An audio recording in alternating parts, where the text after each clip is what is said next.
आज ये बताने के लिए पर्याप्त दस्तावेज मौजूद हैं कि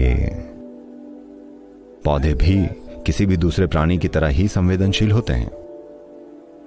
तो चाहे आप एक पौधा खाएं या एक जानवर या कुछ भी खाएं, ये फिर भी हिंसा ही है।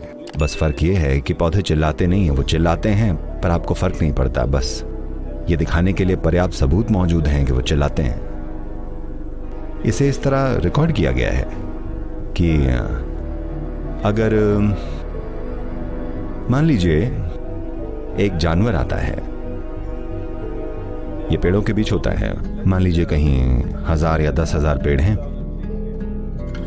मान लीजिए एक हाथी आता है और पेड़ की पत्तियों को खाने लगता है। तुरंत वो पेड़ अपनी प्रजाति के सभी पेड़ों को यह संदेश भेज देगा कि उसे खाया जा रहा है। पता नहीं वो हाथी को पहचानेगा या नहीं, पर वो बता देगा कि उसे खाया जा रहा है। और मिनटों में अगर वो हाथी दूसरे पेड़ों के पास गया तो सारे पेड़ अपने पत्तों में कुछ मात्रा में जहरीला पदार्थ पैदा कर लेंगे। जब हाथी उसे खाने की कोशिश करेगा तब उसे उसका स्वाद कड़वा लगेगा और वो जहरीला होगा, तो उसे नहीं छुएगा। तो उनमें आपस में इतनी ज्यादा संवेदनशीलता होती है। तो चाहे आप कोई फल या सब्जी तोड़ें या कोई जानवर को काटकर खा लें, ये सब क्रूरता ही है। बस इतना है कि हमें इसे थोड़ी संवेदनशीलता के साथ करना होगा, सिर्फ उतना जितना जरूरी हो। आपको ये फूडी होने का ख्याल छोड़ देना चाहिए। हम सब खाना खाते हैं, हमें खाना खाना चाहिए, वरना ये अपने साथ क्रूरता होगी। पर खाने के साथ पहचान बना लेना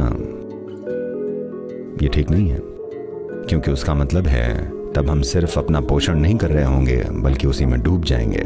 हमें अपना पोषण करने का अधिकार है। एक जीव के रूप में हमें अपना पोषण करने का अधिकार है, क्योंकि दुनिया में भोजन का चक्र ही ऐसा है। लेकिन हमें यह अधिकार नहीं है कि हम निर्दयी होकर take another life just for pleasure. सिर्फ मजे के लिए किसी को मार डालें। हमें ऐसा करने का कोई हक नहीं है। हमें इस जीवन को पोषित करने का पूरा हक है, पर हमें दूसरे जीव को मारने का मजा लेने का कोई हक नहीं है।